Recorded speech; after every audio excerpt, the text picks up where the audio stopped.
Well, good afternoon, ladies and gentlemen. Thank you.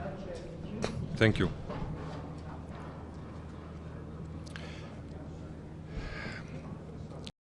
You have heard, as I did, the British ambassador, who is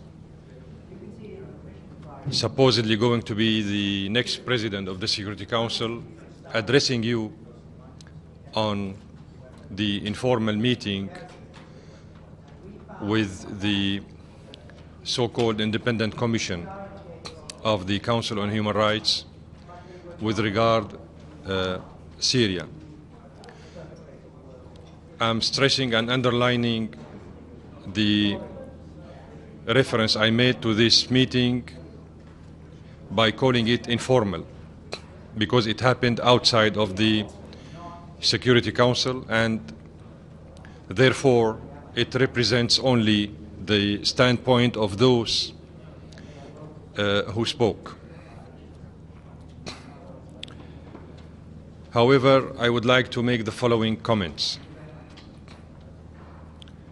The Syrian government, as you know, has always expressed its reservation vis-à-vis the work and undertakings of this so-called commission established by the Council on Human Rights.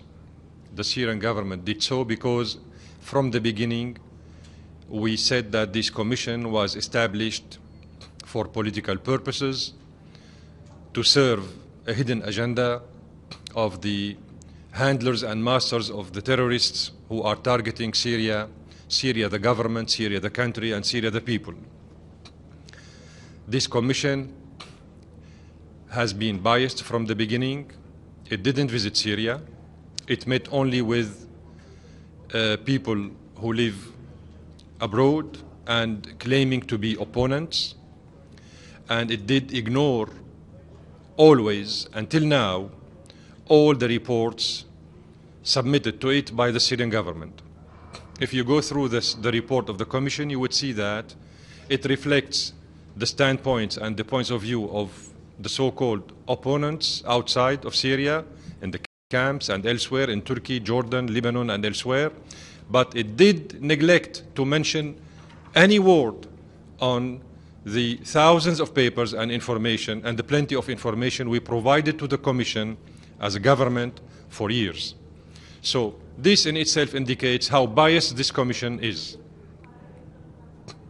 Therefore, we think that the Commission is an integral part of the problem and is not a part of the solution of the crisis in Syria. The Commission has been used by the influential guys in the Council of Human Rights, as well as in the Security Council, to harm the image of the Syrian government and to diabolize the actions of the Syrian government while dealing with this war of terror launched against Syria and the Syrian people and the Syrian government for 4 years. Before engaging in this important exercise of question and answers, I would like to show you something very useful and very indicative.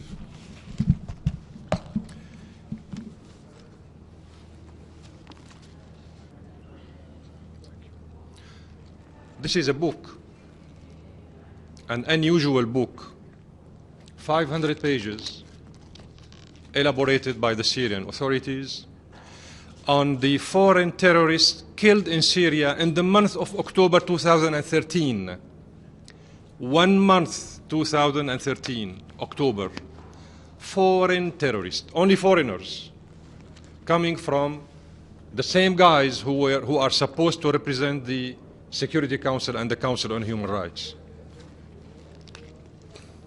With photos, names, nationalities. These are some of them maybe were used as witnesses by this commission against the Syrian government. Many of them came from Jordan, who assumes the chairmanship of the Council on Human Rights, as you know. Many of them came from Saudi Arabia, from Libya, Tunisia, Pakistan, Afghanistan, Australia, USA, Britain, France, Belgium, England, Germany, Italy. Who else? Qatar, United Arab Emirates, Kuwait, Kyrgyzstan, Lithuania, Burkina Faso, Nigeria, Egypt, Palestinians, by coincidence, Lebanese, Canada. These are the Syrian opposition. These people, these foreigners, are the Syrian opposition that the Americans call moderate Syrian opposition. They are Australian, but they are moderate Syrian opposition. You like it, you dislike it, this is how the American presented. So these are Syrian legitimate opposition, democratic opposition, peaceful opposition. They may be Pakistanis, but they are Syrian opposition.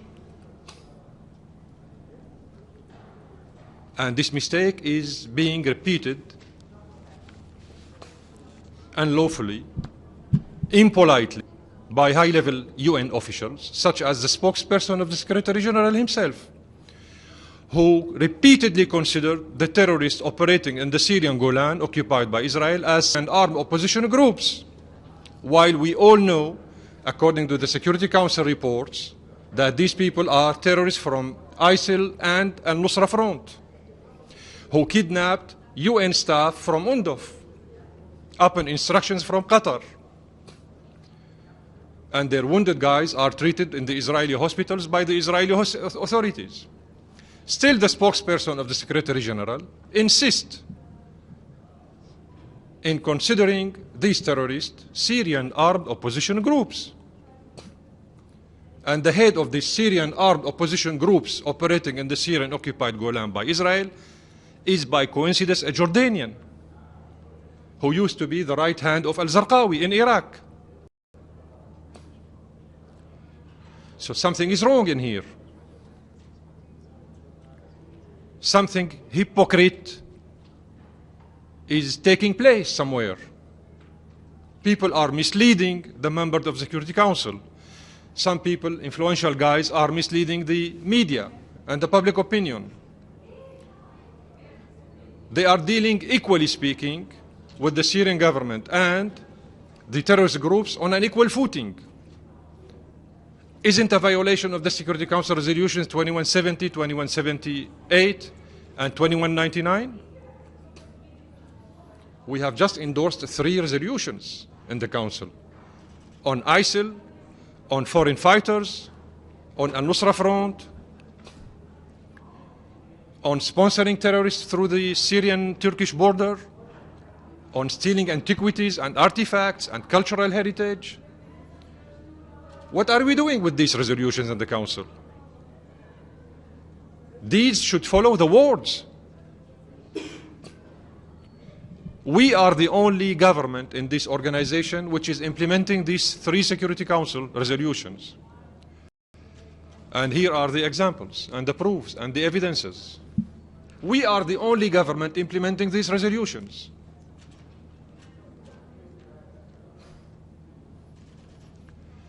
So I'm once again reminding you that these 500 pages of terrorist photos covers only 1 month, October 2013. I will show you plenty of similar books updating these terrorist operations in Syria upon instructions from their handlers and their masters, who are nobody else but some of these influential guys in the Security Council as well as in the Council on Human Rights. Sure, thanks a lot. I understand that you think the whole inquiry is biased from the beginning, but I just asked the commissioners whether anyone from the Free Syrian Army or other supposed, moderate opposition groups, so described, are part of their report or listed in the names. And it didn't seem, they mentioned the Kurds. I wanted to know, when you're talking about terrorist groups, are you referring to what are not just Nusra and Daesh, but the Free Syrian Army? And do you have any comment on this new agreement between Turkey and the U.S. to begin training fighters beginning in March, that at least as reported yesterday? You may remember that according to the Pentagon estimates, last year, there are 2,000 terrorist armed groups operating in Syria. It was the Pentagon estimates, not the Syrian government estimates. So according to the Americans, a year ago, they estimated that there are 2,000 armed terrorist groups operating in Syria. Of course, this figure multiplied with the time. Maybe they are nowadays 3,000 terrorist groups. These terrorist groups did not come to Syria through parachute. They came from Australia, they came from USA, they came from France, they came from Saudi Arabia, from Kuwait, from Qatar, from Turkey. They didn't come through parachutes. When a terrorist, Australian terrorist, leaves Sydney and find himself out of a sudden in Aleppo, could anybody explain to me how did he cross all these borders? How did he cross all these countries? How did he lure all these intelligence services on his way from Australia to Syria without being intercepted? How these thousands of terrorists cross our border coming from Turkey without being intercepted? Who sends these terrorists from all over the world? Who sponsors them? Who receives them at the airport of Ankara and Istanbul before escorting them to the Syrian-Turkish border? Who sent them from Lebanon and from Jordan inside Syria? Who are the victims in this tragic situation? Aren't they the Syrians, the Iraqis, and nowadays the Libyans and the Egyptians? I'm sure you heard what the Egyptian minister and the Libyan minister for foreign affairs and the Algerian also said yesterday in this council, in this chamber, on the situation prevailing in Libya. As if the Syrian ambassador was speaking in the council 2 years ago. They repeated what we kept saying for 2 years, 3 years, and 4 years.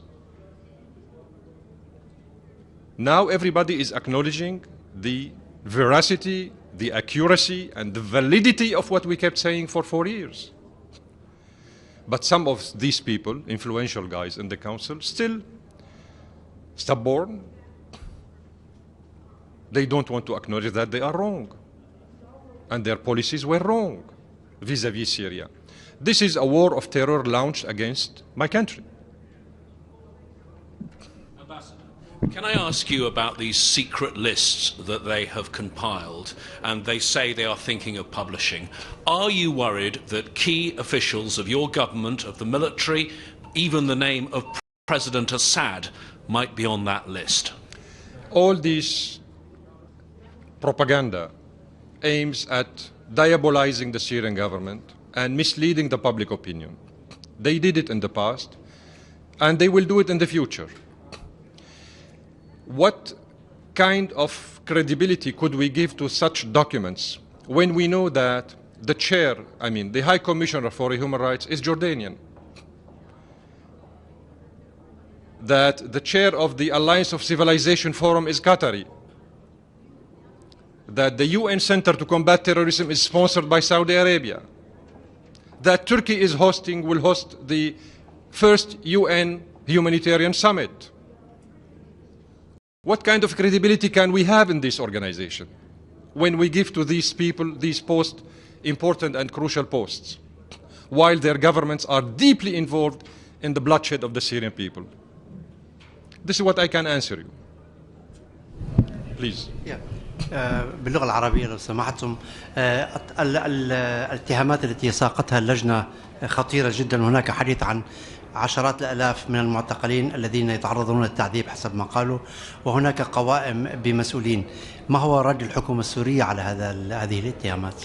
هذه الاتهامات ليست جديدة، هذه اتهامات قديمة جديدة غرضها الأساسي شيطنة الحكومة السورية وتقويض مصداقيتها أمام الرأي العام العالمي من خلال تقديم صورة مزيفة للواقع، أرقام مزورة، معلومات مضللة، كل هذه الأمور الحقيقة هي جزء من الحملة على سوريا منذ البداية، وهي حملة شارك بها مجلس حقوق الإنسان ومجلس الأمن بدعم مطلق من الدول النافذة في هذين المجلسين. اللجنة ليس لها مصداقية لأنها لم تزر سوريا على الإطلاق. كل شهاداتها تستند إلى ما تسميه أوساط معارضة من المخيمات في تركيا والأردن وفي لبنان، وهي مخيمات كما تعرف ترعاها أجهزة المخابرات في تلك الدول للسيطرة على السوريين المقيمين في تلك المخيمات والتلاعب بمصيرهم. إذن قبل أي شيء آخر الادعاءات الواردة في تقارير اللجنة هي جزء من المشكلة وليست جزء من الحل.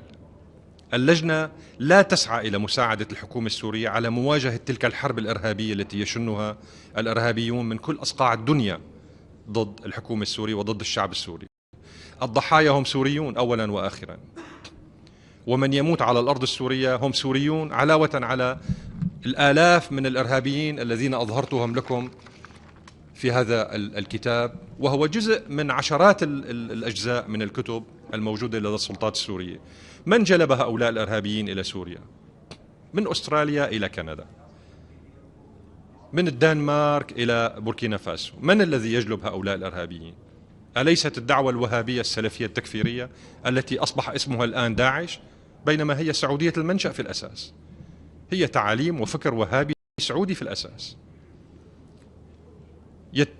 يتكلمون عن داعش أنها تقطع الرؤوس وتجلد الناس وترجم النساء. أليست هذه ممارسات سعودية حتى الآن؟ إذن هذه التقارير وتلك المعلومات وما يروجه البعض أمام مجلس الأمن ومجلس حقوق الإنسان بحق الدولة السورية، هدفه الأساسي هو تهيئة الأرضية اللازمة للتصعيد ضد الحكومة السورية في ظل الإنجازات التي يقوم بها الجيش السوري على الأرض، سواء في جبهة الشمال أو جبهة الجنوب. وهنا بطبيعة الحال لابد من تحريك دوائر أردنية، لأن سخونة المعارك في الجنوب مصدرها الأردن، ولأن سخونة المعارك في الشمال مصدرها تركيا. فالقصة سياسية. يا ليتها كانت قصة حقوق إنسان وقانون إنساني دولي، يا ليتها كانت كذلك، لكان ما يسمى بالمجتمع الدولي ساعد الحكومة السورية على مواجهة أعباء تلك الأزمة في ظل تلك المعايير التي نحن جزء منها، وأعني بذلك القانون الإنساني الدولي والقانون الدولي. لكن احترام تلك القوانين ليس طريق باتجاه واحد، على الجميع أن يحترم تلك القوانين.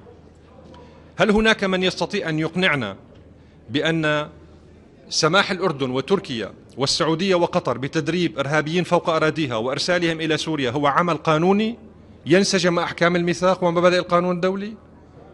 كيف يمكن أن يستقيم هذا مع ذاك؟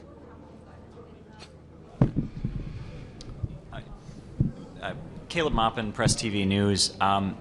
There have been some reports coming out that a lot of the money allegedly being raised for Syrian refugees is actually going to fund terrorism. Can you talk about this? So you mentioned that a number of the insurgent terrorists are from Jordan, and that there have also been reports that Zatari refugee camp, the United Nations refugee camp, is a recruiting ground for the terrorists. And is there any possibility that the UN is in fact enabling this terrorism to continue? Billions of dollars have been collected in the Gulf states. Billions of dollars have been collected in the Gulf states by so-called NGOs, charity organizations, but also by foreign intelligence services, to be sent to the camps as well as to inside Syria to instigate terrorist acts against the Syrian government. The Syrian government kept asking the Syrians living in these camps to get back to their country, where the government will assume its responsibilities in hosting them the way we are doing it actually for millions of Syrians displaced internally. So we don't want to see any Syrian living abroad in these so-called camps, which are a territory for rapes, for early marriage for girls, for training terrorists. It's a haven for training terrorists and recruiting terrorists and sponsoring terrorists from all over the world, actually, not only from amongst the Syrian community living in these camps. So this issue is very important and very crucial. We shouldn't only focus on the form, we should focus on the substance. We should focus on those who are sending these billions of dollars from the Gulf states. Why they are sending these billions of dollars? Why they are imposing sanctions on the Syrian people? Why USA, the European Union and the Gulf states are imposing sanctions on the Syrian people? If they care about the Syrian people, they wouldn't have imposed sanctions on the Syrian people, which prevents such sanctions that prevents the welfare of the Syrian people. So these countries' governments are an integral part of the problem. They cannot be helpful to solving the humanitarian situation in Syria. They created this humanitarian situation in Syria by sponsoring the terrorists, by imposing sanctions, and by misleading the public opinion on the real situation prevailing inside Syria. Last question, please. Ambassador, so as you know, there is new initiative by Staffan de Mistura regarding the ceasefire in Aleppo. Do you think that this kind of the activities of the Commission of Inquiry may prevent this positive initiative? We are expecting Mr. de Mistura to get back to the capital to brief the Syrian government about his consultations with the members of the Security Council, and then we will take it from there. Do you have any comment on this Countering Violent Extremism conference that's been held in Washington for the last 3 days? I just wanted to ask your view of it. We were not invited to attend this conference, number one. Number two, it is held from outside the UN framework. Number three, it gathered part of the so-called membership of the United Nations, not all the members of the United Nations. Therefore, it's not committing anybody in this organization as a whole. It's not universal, it's not an international conference. It's similar to other conferences that dealt with the nuclear disarmament, for instance, or other issues from outside the United Nations framework. Unfortunately, the US administration did not invite some governments, including my own government, to attend this conference. While, you know, Syria, Iraq, and other countries are mainly concerned with this terrorist phenomenon that is prevailing all over the world. What we warned against for years in this council and here, against the terrorist activities prevailing in Libya since 2011, all the weapons, or most of the weapons that ended up in Syria through Lebanon and Turkey came from Libya. And the UN subcommittee for combating terrorism issued a special report on this issue, confirming and corroborating what we kept saying, that these weapons came from Libya. Nowadays, people are saying, you know what? Libya is a chaos. Libya is a chaotic situation, and we need to deal with this problem prevailing in Libya. We said it 4 years ago. But the result is thousands of our people who got killed with Libyan weapons, with Libyan so-called terrorist jihadists coming from Libya and Tunisia and elsewhere, through Turkey and through Lebanon. Thank you.